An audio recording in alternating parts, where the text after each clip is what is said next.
Javier Muguerza, La razón sin esperanza. ¿Puede la ética contemporánea esperar algo todavía de la razón? He aquí una pregunta que rehuyen las filosofías morales instaladas en un fácil racionalismo triunfalista o rendidas sin más a la desesperanza de la sinrazón. Una pregunta que en este libro se intenta reformular más bien que responder. La razón sin esperanza, una encrucijada de la ética contemporánea. ¿Queda un lugar para la ética dentro del horizonte cultural de nuestra época tan decisivamente tributario de las perspectivas que nos han sido impuestas por el pensamiento científico y sus aplicaciones de orden técnico? Como más de una vez se ha señalado, la filosofía, otrora ancilla teologiae, se apresta hoy a convertirse en ancilla scientiae,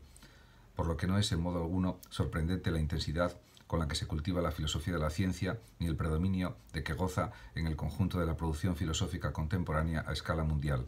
¿Qué consecuencias se derivan de este hecho incuestionable para el cultivo en nuestros días de la filosofía moral? No deja de ser cierto que justamente en nuestros días resulta casi un tópico obligado advertir cómo un interés unilateral por los problemas del conocimiento pudiera presagiar un futuro sombrío para la humanidad si al mismo tiempo no se presta una atención pareja a los problemas planteados por la acción humana, los problemas morales y entre ellos los problemas morales implicados en el empleo por parte de los hombres de los mismos recursos que la ciencia y la técnica actuales ponen a su disposición.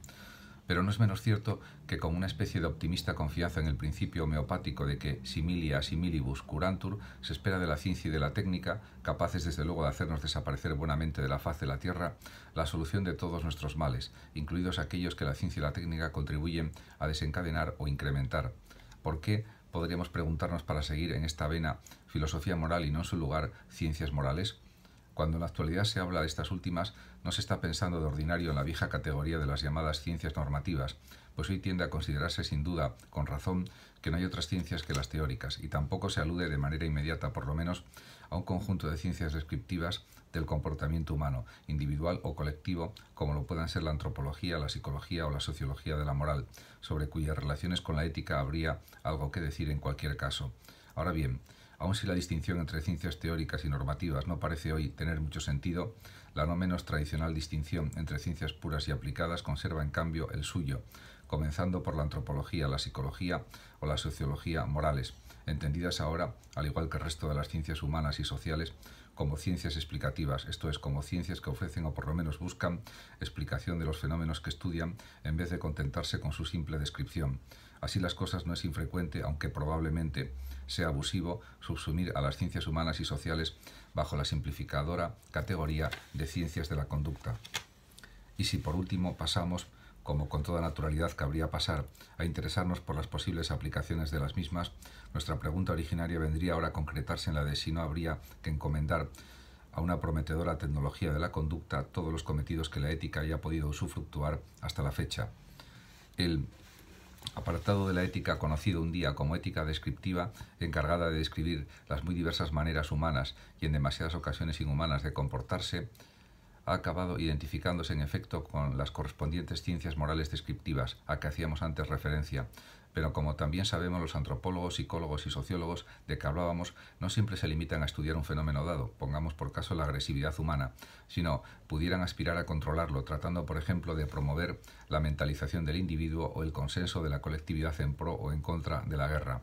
Desde la pacificación colonial al desarrollo de la industria bélica, los gobernantes de este mundo han contraído alguna que otra deuda con nuestros científicos por su contribución al mejor éxito de designios políticos diversamente relevantes. Y bastaría observar el trato diferente que dispensan a científicos y filósofos morales para caer en la cuenta de la superior eficacia de los nuevos métodos ingeniados por los primeros frente a las inanes exhortaciones habituales de los segundos, en las que nos parece incomprensible cómo antaño pudieron confiar tanto en nuestros poderes públicos. Pero ni este es el único ni el principal factor que ha cooperado al descrédito en que se haya asumido el apartado de la ética conocido un día como ética normativa, ni el panorama actual de la ética se agota en dicha crisis. El asunto merece ser tratado con algún pormenor. En principio parece obvio que una cosa sería la cuestión fáctica de cómo acostumbra la gente a comportarse o cómo cabe de hecho modificar ese comportamiento en tal o cual sentido, y otra muy diferente la de cómo pensamos que debiera hacerlo. Que los hombres acostumbren a matarse entre sí o que quepa fomentar o evitar que obren de esa manera mediante este o aquel procedimiento de control de su conducta agresiva, todo ello deja intacta la cuestión de si consideramos lícito o ilícito que solventen sus diferencias por medio de la guerra, de si se puede hablar alguna vez de guerra justa o si por el contrario la guerra es siempre injusta, etc. Las cuestiones de este segundo tipo no son científicas ni técnicas, pues ni la ciencia ni la técnica nos podrían ayudar a decidirlas, aunque nos puedan ayudar a planteárnoslas con más exactitud. Para abordar una cuestión como la de la justa distribución de la riqueza, quizás sea necesario saber algo de economía, del mismo modo que para abordar la cuestión de la licitud o ilicitud del aborto tal vez sea menester tener en cuenta a la medicina. Pero no son cuestiones decidibles en términos científicos estrictos, y por más que las decisiones en materia de política económica o sanitaria puedan tecnificarse, a nadie se le oculta que semejantes decisiones han de apoyarse en última instancia en opciones morales sobre lo que creemos que está bien o está mal. Aunque no sean científicas ni técnicas, no estamos obligados a abandonar esas opciones a la irracionalidad y no sería ilegítimo, por tanto, que intentásemos dar razón de ellas. Intento muy distinto, dicho sea entre paréntesis, que el de ofrecer explicación de por qué optamos de un modo u otro. De ahí que no haya más remedio que lamentar el apresuramiento con el que Maurice Slick, llevado del deseo de hacer de la ética una ciencia, o mejor dicho, de reducirla a una ciencia, concretamente la psicología, procede a identificarlas. Que el hombre declare buenas precisamente determinadas acciones y actitudes no es algo que se explique por sí mismo para el filósofo, sino que con frecuencia le sorprende, moviéndole a lanzar su porqué. Ahora bien, en toda ciencia fáctica, las explicaciones pueden considerarse explicaciones causales, algo que aquí no necesita de más pruebas, de donde se desprende, por lo tanto, que aquel porqué tiene el sentido de una pregunta por la causa de aquellos procesos psíquicos en que el hombre realiza una valoración moral, establece una exigencia moral. Pero es dudoso que esos porqués, los porqués, en definitiva, de las ciencias explicativas de la conducta tengan que ver con la filosofía moral, como muy sagazmente advirtió Kant al apuntar que el orden de la causalidad y el de la racionalidad no deben confundirse por más que puedan coexistir. Supongamos que en un momento dado de mi vida experimente un sentimiento de obligación moral,